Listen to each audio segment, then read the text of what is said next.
Hello student, आज हम व्याकरण में जो हमने पाठ पढ़ा था प्रत्यय और उपसर्ग, आज हम उसका अभ्यास कार्य करेंगे। पहले प्रश्न करते हैं। प्रत्यय से आप क्या समझते हैं? पेज 125। प्रत्यय यानी शब्द के अंत में जुड़कर नए शब्द की रचना करने वाले पद प्रत्यय कहलाते हैं। ठीक है, तो ऐसे आप इसका एग्जाम्पल भी दे दोगे, जैसे सब्जी वाला, सब्जी प्लस वाला, तो वाला क्या है? प्रत्यय है। ऐसे ही दूध वाला, दूध वाला, वाला दूध में प्रत्यय लगकर दूध वाला बन गया, तो एग्जाम्पल दे देंगे। फिर है आपका दूसरा प्रश्न, प्रत्यय कितने प्रकार के होते हैं? उदाहरण सहित बताइए। तो यहाँ आपको उसकी पहले प्रत्यय कितने प्रकार के होते हैं? प्रत्यय के निम्नलिखित दो भेद होते हैं, कृत प्रत्यय और तद्धित प्रत्यय। इसमें आपको कृत प्रत्यय के अंतर्गत बताना है, धातु के अंत में जुड़कर नवीन शब्दों का निर्माण करने वाले शब्दों को कृत प्रत्यय कहते हैं। उसमें दो एग्जाम्पल दे दोगे आप, जैसे पढ़, पढ़ में आ जुड़ा तो पढ़ा, लड़, लड़ाई, आई जुड़ गया तो लड़ाई शब्द बन गया। ऐसे दो आप एग्जाम्पल दे देंगे। फिर उसके बाद हमें आता है आपका तद्धित प्रत्यय। जो शब्द संज्ञा, सर्वनाम, विशेषण आदि के अंत में जुड़कर नए प्रत्यय शब्दों का निर्माण करते हैं उन्हें तद्धित प्रत्यय कहते हैं। इसमें भी आप दो एग्जाम्पल ले लोगे, जैसे मीठा, मीठा में आई जुड़ा तो मिठाई, खट्टा में आई जुड़ा तो खटाई। ठीक है, तो ऐसे आपने प्रत्यय के जो दो प्रकार हैं, कृत प्रत्यय और तद्धित प्रत्यय, उनके विषय में आपको उदाहरण सहित आपने लिख दिया। फिर है उपसर्ग का शाब्दिक अर्थ बताते हुए उसकी परिभाषा लिखिए। पेज नंबर 130 इधर है। उपसर्ग दो शब्दों से मिलकर बना है, उप और सर्ग। उप शब्द का तात्पर्य है पास और सर्ग का तात्पर्य है रचना करना, अर्थात उपसर्ग शब्द का तात्पर्य हुआ शब्दों को पास पास लाकर नए शब्दों की रचना करना। उपसर्ग के भेद। हिंदी भाषा के अंतर्गत प्रयोग किए जाने वाले उपसर्ग के मुख्य रूप से 5 भेद होते हैं। हिंदी के उपसर्ग, संस्कृत के उपसर्ग, उर्दू के उपसर्ग, अंग्रेजी के उपसर्ग और संस्कृत के अव्यय।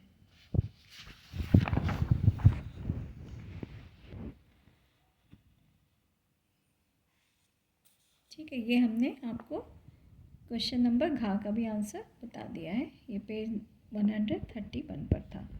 ठीक है, 5 प्रकार देना है इसमें आपको। फिर है क्वेश्चन आपका 2, रिक्त स्थानों में प्रत्यय शब्द लिखिए।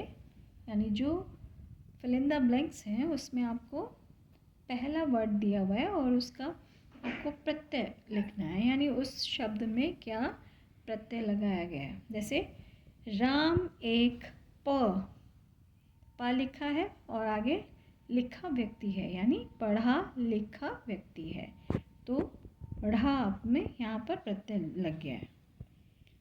सेंसेक्स का रेट दिन पर दिन गिर, यहाँ पर आपको गिर में क्या लगाना है? प्रत्यय लगाना है, गिरता जा रहा है। ठीक है, तो गिरता जा रहा है।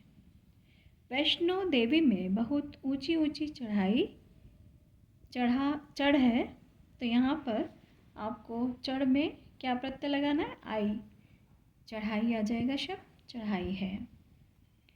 यहाँ सा डैश वाला सांप दिखा रहा है, तो यहाँ सांप वाला यानी सपेरा, सांप दिखा रहा है। तुम्हारी लिख डैश तो बहुत सुंदर है, तो लिख में क्या प्रत्यय लगाया आपने? लिखाई। ठीक है, तो इस तरह से हमने प्रत्यय जोड़कर शब्द बनाया है, उसके अनुसार आपके रिक्त स्थान की पूर्ति हुई है।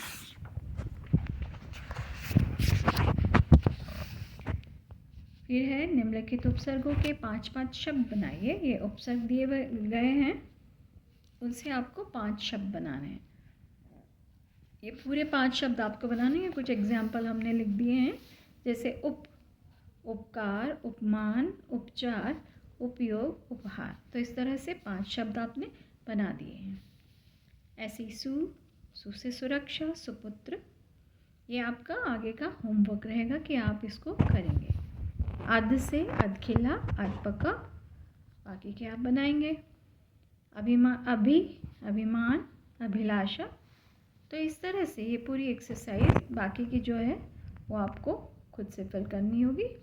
तो इस तरह से उपसर्ग लगा के आपको नए शब्द का निर्माण करना है। फिर है क्वेश्चन नंबर 4, निम्नलिखित शब्दों में प्रत्यय लगाइए। जैसे कैफ है कैफियत, बाबर बाबरची, इंसान इंसानियत, आमदन, आमदन में क्या ई प्रत्यय लगे, आमदनी, भाव, नाद प्रत्यय जुड़ गया, भावना। तो इस तरह से नया शब्द बन गया है। ऐसे ही स्मरण, स्मरणीय।